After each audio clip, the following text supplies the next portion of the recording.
और अभी स्थिति क्या बनी थी कि ऑक्सीजन की सबसे ज्यादा कमी आ रही थी। जो मास्क 24 घंटा लगाए रहते ना, तो मास्कों से भी तो ऑक्सीजन की कमी आती है। संपूर्ण ऑक्सीजन तो आपको मिल नहीं पाती है। पहले कोरोना आया था तो ऑक्सीजन की कमी नहीं आई थी, क्योंकि पहले लोगों ने मास्क लगाए, और जब मास्क लगाए तो पहले संपूर्ण ऑक्सीजन प्राप्त हुई थी, और बाद में वो 1 साल तक मास्क लगाए तो पूर्ण ऑक्सीजन प्राप्त नहीं हुई।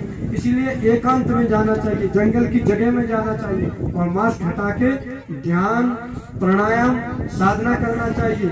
और गौ माता ऐसा नहीं है कि गौ माता कोई व्यक्ति विशेष की हो, ना ये कांग्रेस की बात होती है इसमें, ना बीजेपी की बात होती है। गौ माता तो हमारी प्रत्येक व्यक्ति की माँ, तो माँ होती है। माँ को किसी से मतलब नहीं है, माँ सबके लिए है, और सबको सेवा करना चाहिए।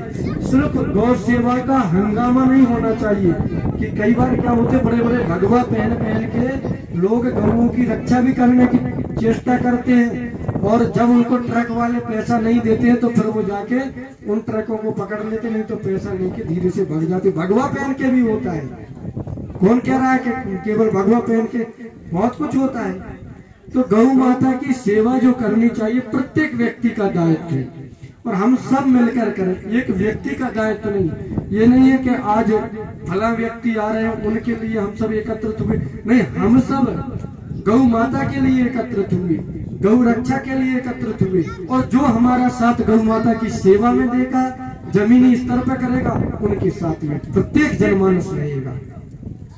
क्योंकि अगर गाय, देखिए किसान, ये भारत देश है, ये कृषि और ऋषि प्रधान देश है। आज आपका भी किसी का भी गोत्र पूछेंगे तो किसी न किसी ऋषि का आता है, तो गोत्र प्रत्येक व्यक्ति का ऋषि का आता है। तो कृषि और ऋषि प्रधान यह भारत देश है। तो जो देश कृषि और ऋषि प्रधान होगा, अगर भारत देश में कृषि नहीं होगी तो अन्न कैसे होगा?